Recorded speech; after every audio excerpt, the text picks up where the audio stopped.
Hello YouTube, Todito here. We have the announcement finally. We had the live stream. Now is the Q&A as I'm recording this. I will watch this afterwards.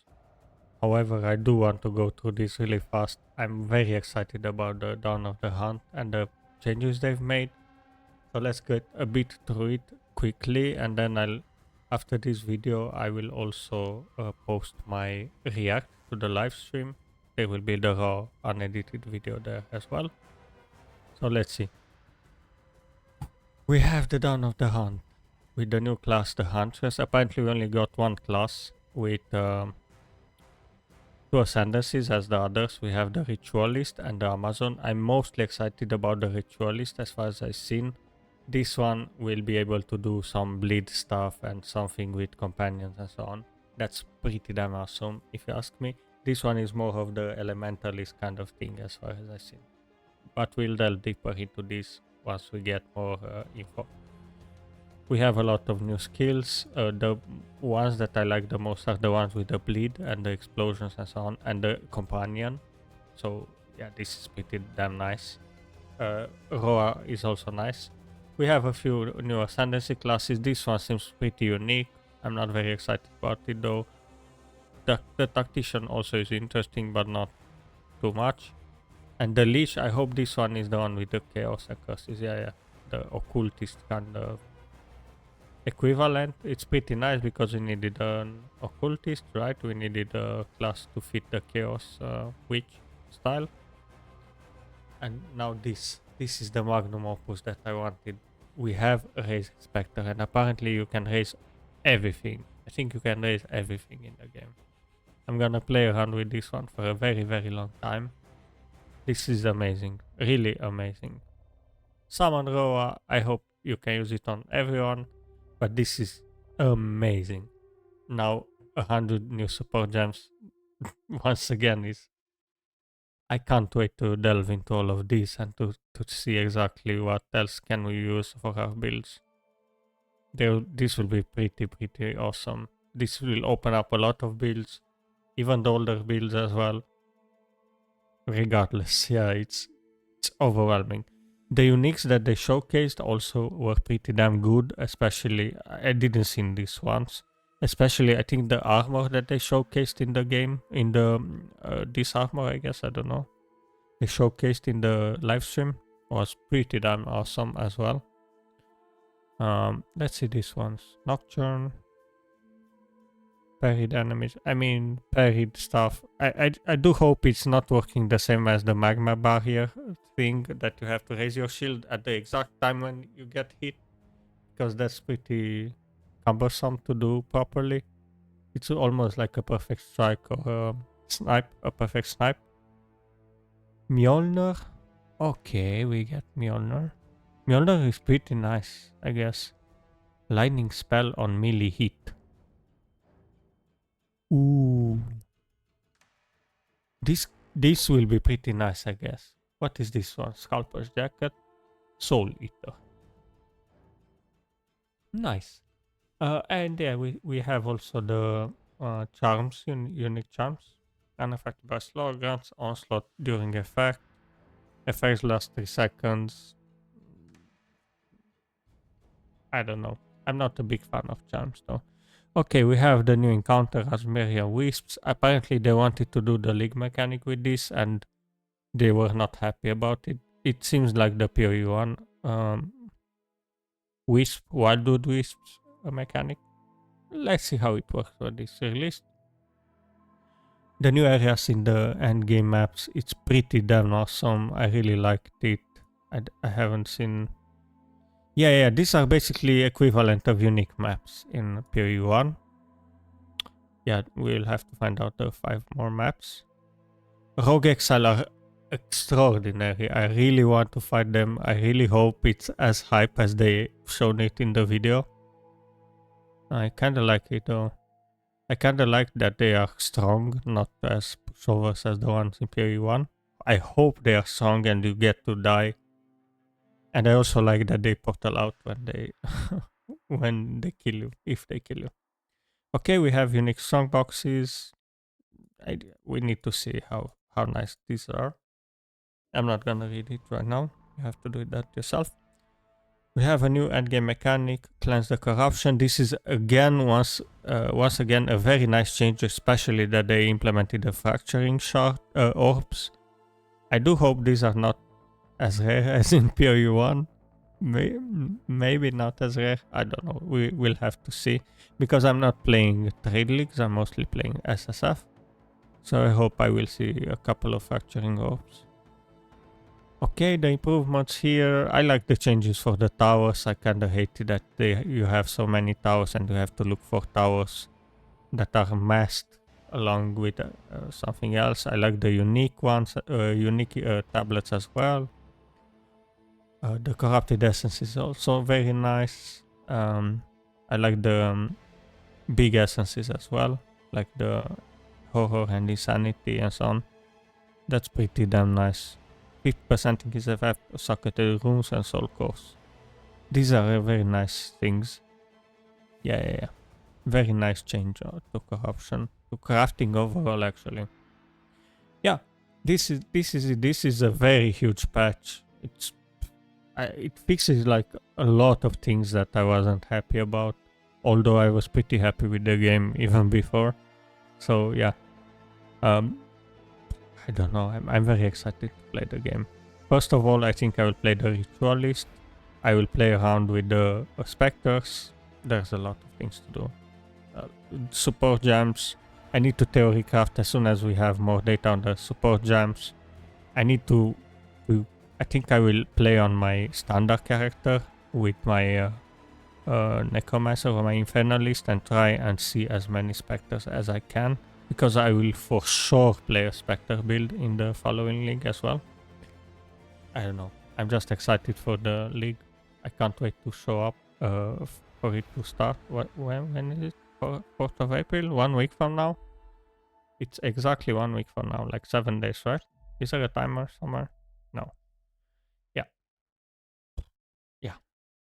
I'm very excited. I couldn't be happier about it. All the changes they've made seem to be very nice.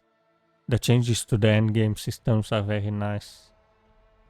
Yeah, I'm really looking forward for this update. And I will play it for a very long time once again. As I played the first iteration of PoE 2 as well.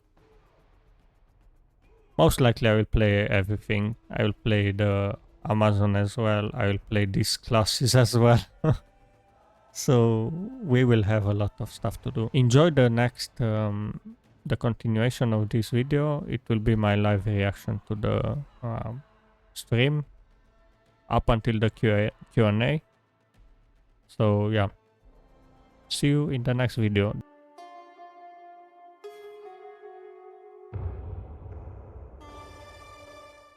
Hi, I'm Jonathan Rogers, Game Director on Path of Exile 2.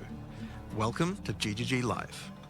Well, it's been a little over 3 months since we launched Early Access, so it's about time for our first major content update. Today, we're going to show you an exclusive reveal of Path of Exile 2, Dawn of the Hunt, which launches on April 4th. Twitch drops are enabled on today's livestream, so make sure you follow the instructions below in order to claim your Executioner's Guillotine finisher effect. Now in today's stream, we're going to take you on a deep dive into the new Dawn of the Hunt update. We'll cover a new class, 5 new Ascendancy classes, and huge expansions on character systems like unique items and support gems. After that, it's on to the in-game improvements, including changes to systems, a bunch of new encounters, and lots of other content. We're going to finish up today with a live Q&A session where Ziggy D will ask Path of Exile 2's game directors, myself and Mark, your questions from Twitch chat. Now we have a lot to cover today, so let's get started with a trailer for Path of Exile 2, Dawn of the Hunt. We as Mary are guided by the Spirit. It provides prey, shelter, even love. This is But the for first me, league, right? one day, First league all of the that were Spirit. changed. The Spirit, it showed me something. Something forbidden. And to defend all I loved, I used it. I lost everything that day. But fate weren't finished with me yet.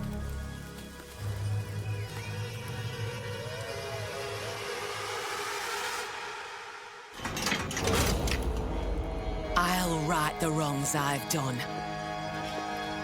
I'll do what I must, no matter the cost. I will hear the spirit once more. The new class. That's a fast one though. I'm not sure if it's like that speedy or it's just a speedier video.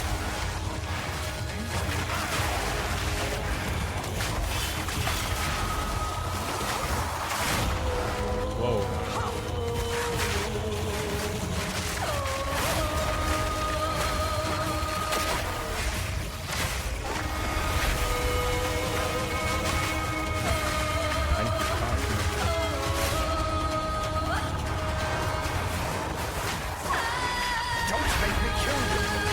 Exile. I shall bathe in your blood.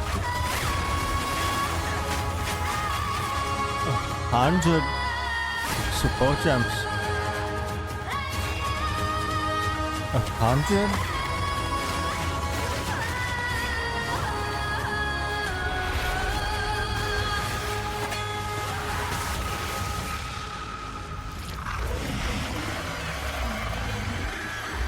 That's huge.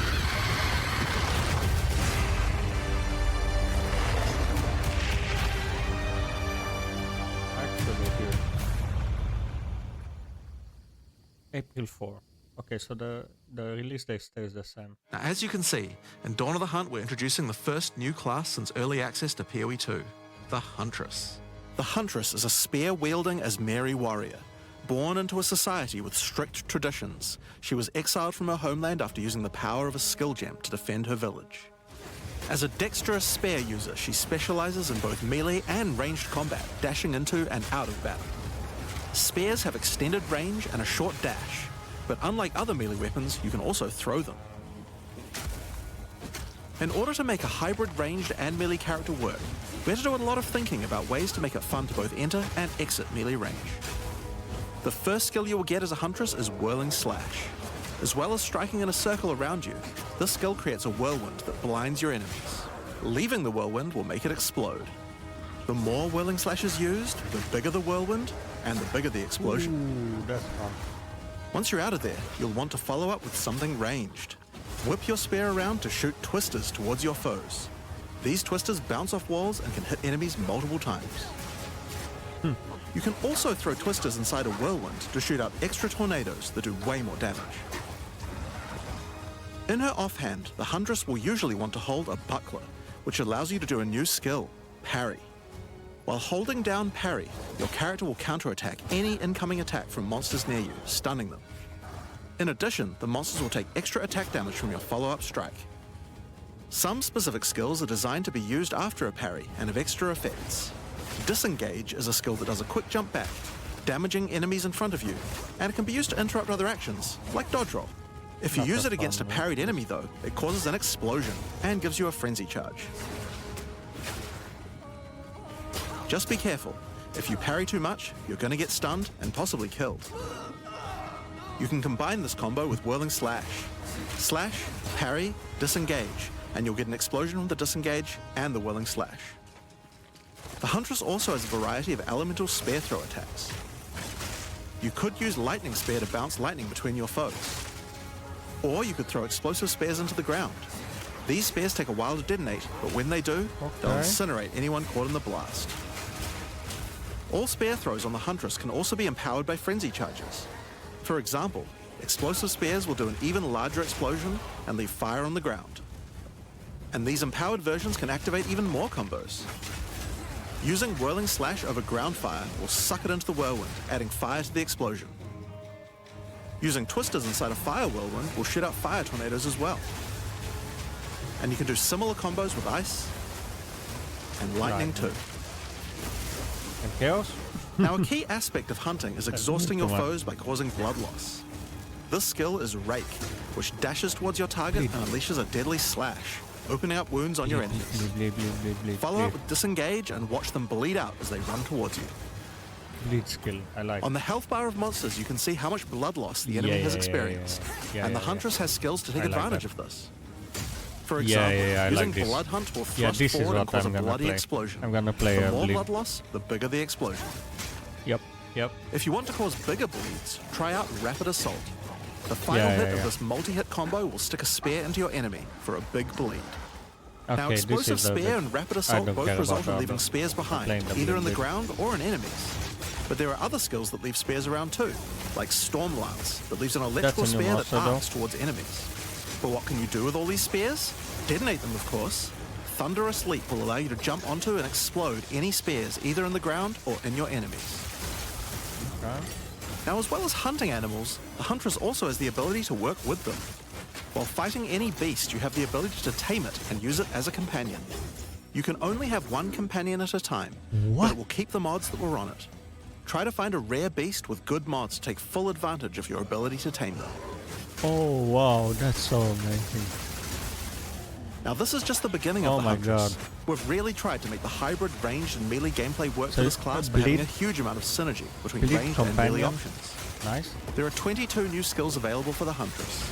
By endgame, you'll be slinging hundreds of insanely powerful spears, sending forth spirit animals and summoning the might of Solaris from the sky. Might of Solaris? Ooh, what is But we still haven't talked about ascendancy classes yet.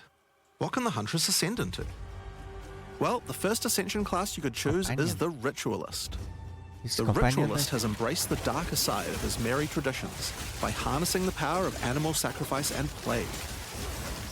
The Corrupted Life Force skill causes all enemies around you to grow volatile blood boils on their skin. When those enemies are slain, the boils will burst, spreading corrupted blood to all enemies around them. Ooh, this is for the bleed. The Ritualist also excels in taking advantage of magical trinkets. The Unfurled Finger skill allows you to equip an additional ring on a finger around your neck. What? Taking Mystic Attunement increases the bonuses of all the rings and amulets you have equipped. Now this is one of my favorites. As the Whispers Ask grants you a new skill, Ritual Sacrifice. Use the skill on the corpses of slain rare monsters to absorb the power in their blood, to give you one of their modifiers for a short time. I've seen 4. Specialize further into Ritualistic Sacrifice with As the Whispers Demand, which allows you to perform that skill on yourself instead of a corpse. Cut your own hand, sacrificing some of your own blood to empower yourself. The Amazon Ascension is for those looking to hunt more than just beasts. Trained as an elite guard to the most important Asmeri elders, the Amazon will use more traditional fighting techniques mastered to perfection. The Predatory Instinct skill will cause you to reveal weaknesses in the defenses of rare and unique enemies, causing you to deal more damage. You can see those weak spots represented on their life bars. Oh wow. While using Elemental Infusion, any charges you consume will infuse your weapon with elemental power, causing any projectile attacks to explode on impact. Is this the one for the bleed or the other? The Critical Strike skill is as simple as it sounds. It takes your excess accuracy and gives it to you as critical strike chance. Additionally, you have skills like Mystic Harvest, which allows your elemental damage to leech life, and as Mary Brew to be able to use either flask to restore both life and mana. Okay, that's nice. So those are the 2 new ascendancies for the Huntress. But those are not the only ascendancies in Dawn of the Hunt. We've added a new ascension class for 3 of the other existing classes too. First up, for our warriors out there, we have the Smith of Kitava. Smith of The Kitava. warrior is a blacksmith in origin, taught by his father Renly. With this ascension, you can take your smithing skills to new heights by embracing power from the insatiable one himself, Kitava. What? Smiths of Kitava are master blacksmiths and have the ability to forge their weapon, quite literally. Using the Against the Anvil notable skill, you can enhance your weapon with fiery destruction before any battle. After doing so, your attacks will release explosions on hit for maximum devastation. You can also use the power of Kitava to summon an animated copy of your weapon to fight alongside you. A great blacksmith can do more than just forging their weapon though. Their armor can be enhanced too. Now you might think this ascendancy class tree looks a little abnormal, and you're right. There's a lot of notable skills all disconnected at the bottom there.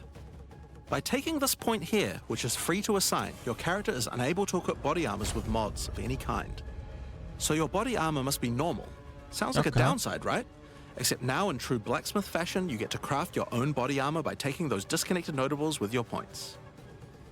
If you want your body armor to grant life, take this notable. If you want resistances, take this one.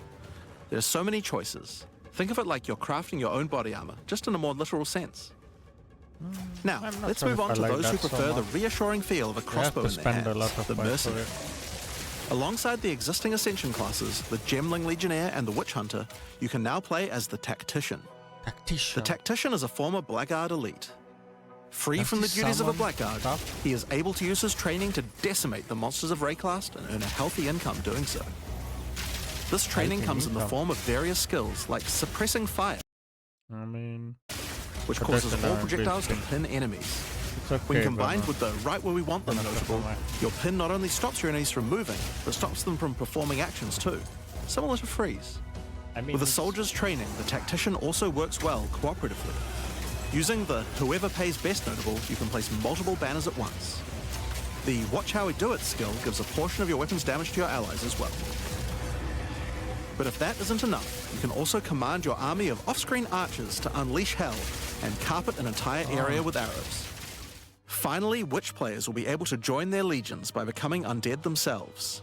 In Dawn of the Hunt, we're introducing the Lich Ascension class. Lich?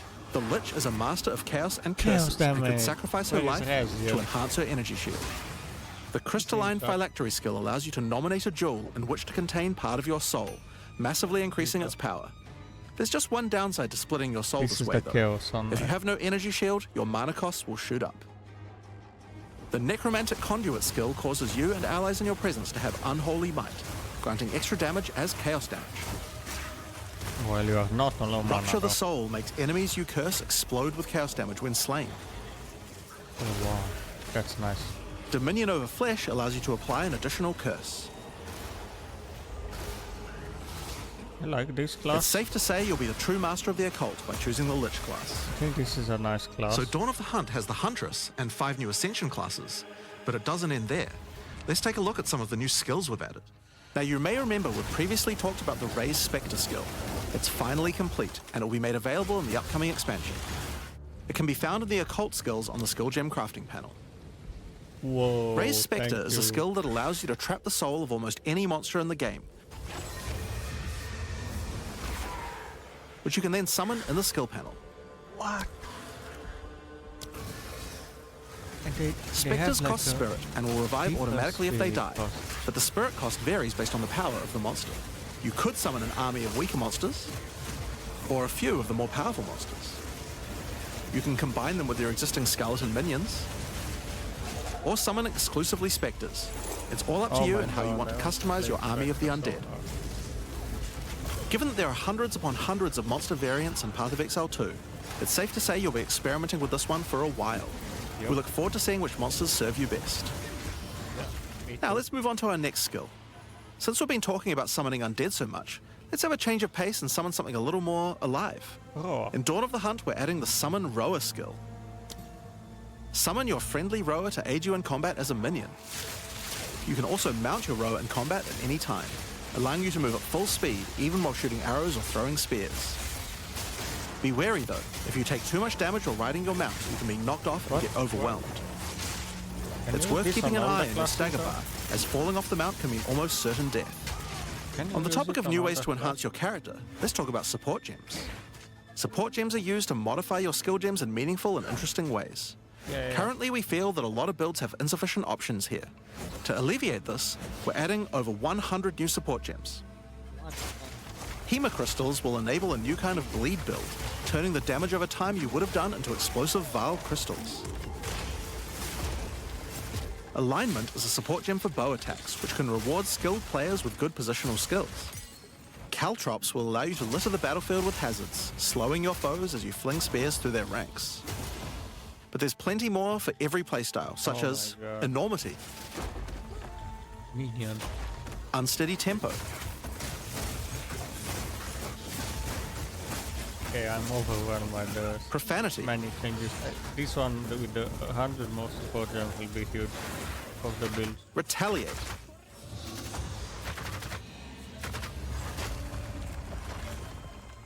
Syzygy.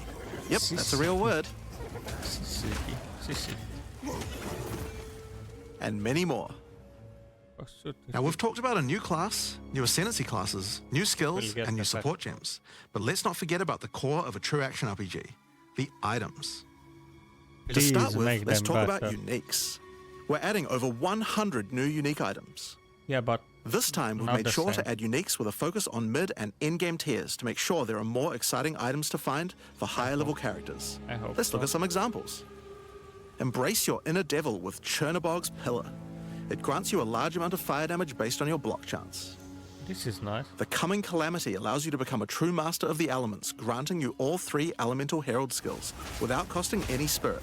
At the same time, it penalizes enemy resistances. This is so strong, though. Waste Gate is a belt useful for builds using a single resource like Blood Magic or Archmage builds. With this belt, you can use 2 Life Flasks or 2 Mana Flasks. It's up to you. This is interesting. Now, we could go through these all day, but we'll leave most of them for you to discover. Alright. Suffice to say, though, we want there to be way more cool things to find. Over time, our goal is to add a unique to every single base item type at a minimum, so that you can chance any base in the game. Now, given that we have the Huntress, we have a set of unique spears from early game all the way through the end game as well. One example is Scyther's Spear, which combines bleed bleed. and fire in a powerful way. It allows your ignites to be aggravated, dealing substantially more damage.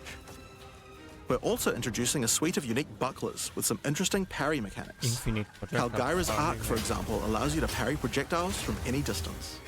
And we're also adding our first unique charms. Bayra's Anguish will not only protect you from ignite, but will also emit a devastating fire nova whenever you do get ignited. In sum, there's just a ton of new uniques to find. We can't wait to see the weird and broken builds that come out of it. Now, we also want to talk about crafting options. In each major update during early access, we'll be continuing to add and improve the options here. We have various new crafting tools that have been added as rewards to many of the different types of new content that we're adding. But for now, I just want to mention the changes to runes. Runes add commonly available mods, but since they only have 1 tier, flat damage mods tend to get outclassed by in-game. So we've changed runes to have multiple tiers, allowing you to get higher tier mods than before. Our plan is to not significantly expand the number of more specialized mods for crafting using socketables as we add new content over time. And the first new set of those comes from what we're talking about next. In Dawn of the Hunt, we're adding Asmarian Wisps, which can be found throughout both the campaign and the endgame. Okay, this is the link mechanic, I think. The Asmari spirit has made itself present in Rayclast, Yeah, that's and it what it appears to be seems. trying to warn, or maybe prepare us for the coming darkness. You will first encounter a manifestation of it in the Grellwood in Act 1, where you'll meet Delwyn, an Asmari hunter who is trying to find out what exactly is causing the spirit to behave this way. As you approach the Wisp, it will flee, leading you past monsters. Any monsters it comes into contact with are infused by it, making them more powerful. Each spirit is associated with a specific revered animal within Asmari culture. This one is a Wisp of the Great Bear, and grants enemies extra life and stun. The Wisp moves faster the closer you are, and as you move away, they slow down to wait for you. But if you get too far away for too long, they'll dissipate and return to the woods. As you continue to chase the Wisp, it will find and possess a rare or unique monster, granting it a new powerful ability. Because this was a Wisp Bear of the Great fuck. Bear, this monster now also has increased life and stun. But on top of that, it will periodically summon a large spectral bear that slams with wild fury. If you're able to defeat this foe, you will be rewarded. For each monster that was infused and killed along the way, the rewards will be increased. Each Wisp has its own mechanics. The Wisp of the Winter Owl is a primal Wisp that causes enemies to deal extra cold damage, gain energy shield, and release wind vortices on death. When infusing a monster, they will call down large tornadoes to protect their host. The Wisp of the Wild Cat is a vivid Wisp that causes affected monsters to deal more critical strikes and become more evasive. When it infuses a monster, it will summon a barrage of feline spirits that will attempt to tear you limb from limb. If you're lucky, you may even find sacred Wisps that can do some pretty crazy things to the monsters they influence. Like the Wisp of the Cunning Fox, which turns normal monsters into magics, magic monsters into rares, and rare monsters into actual bosses. What? That's Asmarian interesting. Wisps can drop a new set of socketable items that allow you to craft a wide range of interesting new mods onto your items. Each one this may is only be nice. used on a specific item slot.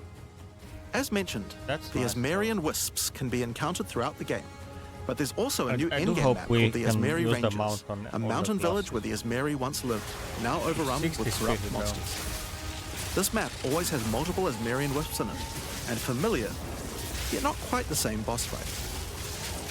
Asmerian wisps can also be further modified by the endgame Atlas tree as well, and by tablets. But I'm not going to be the one talking about those things. In order to cover all the new content in in-game, I'm going to hand things over to Mark. Hi, I'm Mark Roberts, Game Director on Path of Exile 2. There's a ton to talk about with the endgame today, so let's dig right in. Path of Exile 2's early access began with a brand new endgame, and it was clear that it needed a lot of work. After absorbing your feedback, we're ready to make some epic changes. The first thing is, we just need a lot more content. In Dawn of the Hunt, we have made sure to focus on increasing the sheer number of interesting and different encounters you will randomly stumble into as you explore the endgame. And the second goal is to smoothen the progression through maps and reduce the amount of annoying busy work. To start with, let's talk about the new interesting stuff to find. Well, the most obvious thing to add are new maps.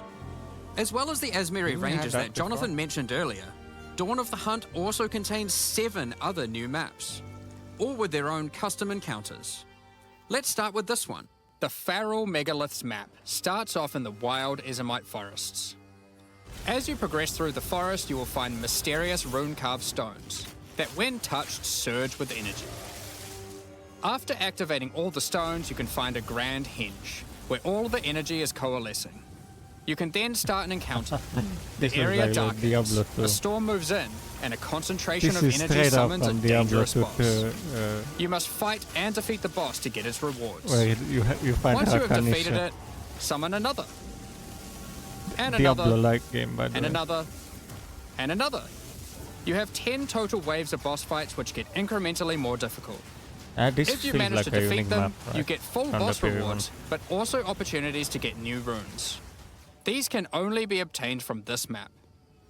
The Fractured Lake contains a surreal waterscape with fractured mirror-like objects. As you move around the map, the terrain itself elevates from below, creating the ground you walk on.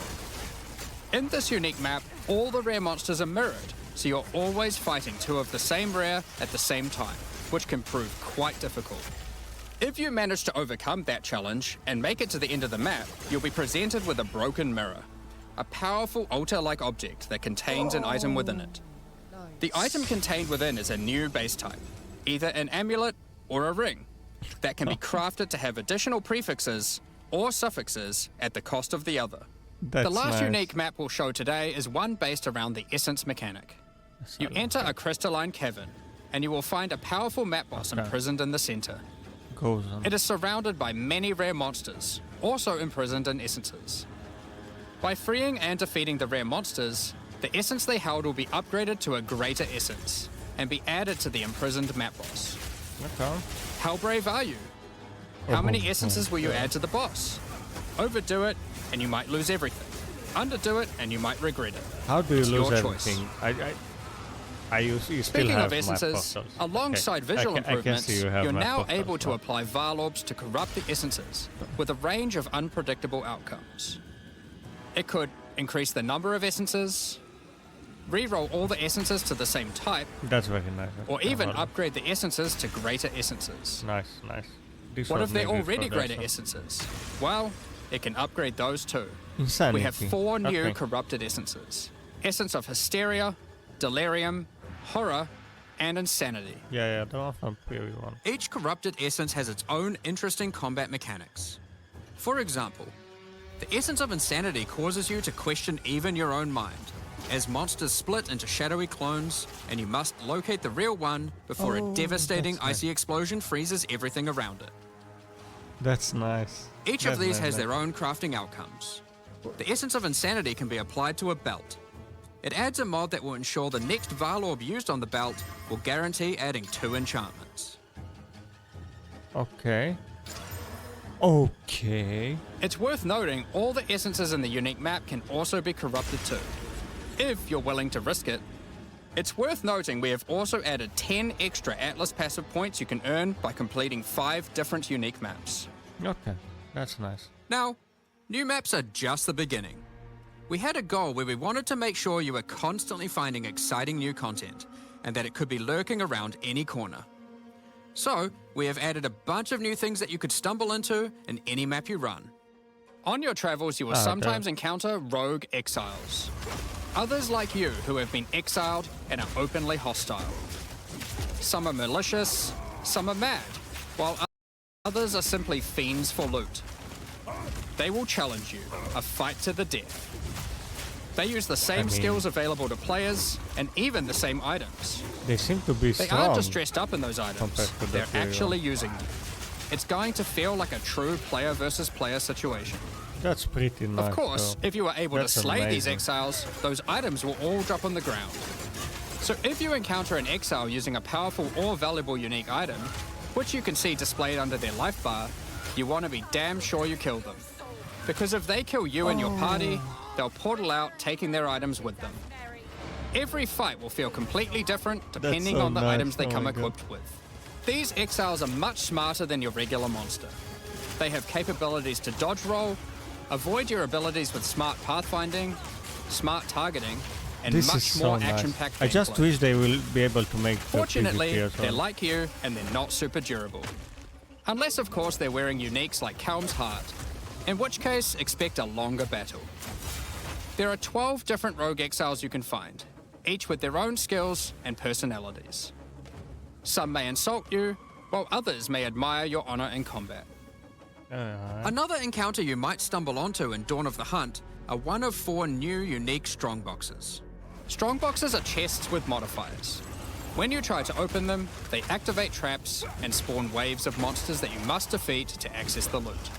Let's take a look at 2 of the new unique boxes that are harder to find and behave just a little bit differently. Such a nice looking The Ogham's Legacy Strongbox has a corpse splayed out in front of the rune-carved stone. Upon interacting with the stone, you activate Forbidden Ezomite magic, which revives the monster as a powerful rare. The Strongbox comes with a modifier which determines how many times it will revive that rare. Each time you defeat the monstrosity, the Strongbox revives it again, adding an extra modifier to the monster. That's pretty original. With each resurrection, it becomes more difficult, but also more rewarding. This Strongbox is infused with Thaumaturgy from ancient File technology. 31 packs of Eshel's Torment has a powerful artifact inside, and is guarded by Chaos itself. Defeating the monsters will grant you a unique item, with a specific corrupted outcome. You'll have to find the other 2 for yourself to see what they do. Gamble. Now, let's talk about the introduction to the endgame. Upon starting the endgame, Doriani tasks you with cleansing corruption to help restore the land. However, in practice, the quest objective just sent you on a grind to clear 15 maps. We wanted to make the quest to unlock your Atlas passives much more interesting. Now, Doriani is tasking you with a more specific objective. On the Atlas, you will find areas of corruption caused by the beast. In the center of each one, you will find a corrupted nexus, the source of the affliction. In the areas leading up to the nexus, you will notice that corruption spills out from slain enemies and amalgamates into powerful monsters. Corrupted maps existed on the Atlas before, but we've done significant work on improving these monsters. We've also done a full pass on the modifiers on these maps to make them more interesting and more rewarding. Once you reach the Nexus, you will have a new task: cleanse the source of corruption. When you defeat the last rare in those maps, they will spawn one of 3 terrifying bosses, amalgamations of corruption itself. After defeating that boss, Doriani will come and cleanse the corruption for good. As the remains of the boss are purged of corruption, it coalesces into raw crystallized power, which you can use to gain points for your Atlas passive skill tree. The upgrade system that allows you to add and enhance content in your maps. We didn't stop there though. When you complete a corrupted nexus, all of the remaining surrounding corrupted maps will become cleansed maps. Cleansed maps also have new monsters. What? A new boss. And their own set of modifiers and rewards, including finding fracturing orbs by slaying cleansed enemies. Fracturing orbs? These orbs can be used in crafting on a rare item to cause one of its modifiers to become fractured. A fractured modifier is one that cannot be modified by any means. You are able to freely modify the item, ensuring the fractured modifier will never change. If you get the right item with the right mod, it can prove to be a very powerful crafting base indeed. You must now choose. That's a Do very you nice complete change. all the corrupted Very maps nice. and then the Nexus? Or maybe you beeline to the Nexus, complete it, and do all the remaining maps cleansed. Both Fractures have rewards though to is very entice nice. you and I challenges wonder to how assess. rare it is though. Fractures Now, though. Let's have a talk about towers. One thing we've had a lot of feedback on is the busy work around running towers and managing your tablets. The first change we've made here is that we have reduced the number of towers drastically, so there are now 1/3 as many as before, but we've made them much more powerful. You can put 3 of the To start tablets in. with, tablets now inherently add twice as many mechanics. But that's not all. Running higher tier maps and towers now increases the number of mechanics applied by tablets. By tier 15, the bonus is double, allowing a single tablet to now add 4 times as many mechanics as before. So, we're running far 28 fewer maps towers, in range, dealing with nothing fewer different. tablets, and affecting even more maps than before. But because there were fewer towers overlapping with each other, you won't get as many opportunities to stack different tablets. In order to solve this, we've made it so that each tower can consume up to 3 tablets at once. You At always get once, one or slot you when can completing do- the tower, but if you can complete a tower with more mods on the waystone, you can unlock a second or third slot. Overall, this allows see. for even more juicing from towers, while drastically reducing the amount of busy work you have to do. On You top can of that, complete a towers are tower. much more interesting maps More because they time can now towers. spawn with all mechanics, including bosses. Each tower map has a new boss. Let's take a look at a couple here. The boss fight of the Alpine Ridge map has 2 powerful witches contesting for territory. One witch has an affinity for ice, the other fire. Who will win? Hopefully neither. The boss of the Sinking Spire map is a remnant of the Val that has been charged with lightning. It uses a full suite of lightning abilities.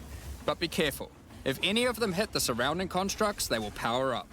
Another thing that we've seen a lot of feedback about is sustaining waystones. As we looked into it, we realized that the people who couldn't sustain waystones were dying a lot. A lot more than we had expected. And that made us realize something. Noobs play hardcore. During the campaign, the expectation is that you can die multiple times in order to learn how to overcome challenges. You are able to learn how the monsters behave, adapt to their skills, and eventually overcome them. But as soon as you get to the endgame, you are effectively no longer allowed to die if you want to sustain waystones. By the time you are getting towards the end of endgame, we want you to have to be careful not to die. But it certainly shouldn't be that we have such a sudden shift as you run your first maps. The first change we're making is you can now respawn and return to a map if you die.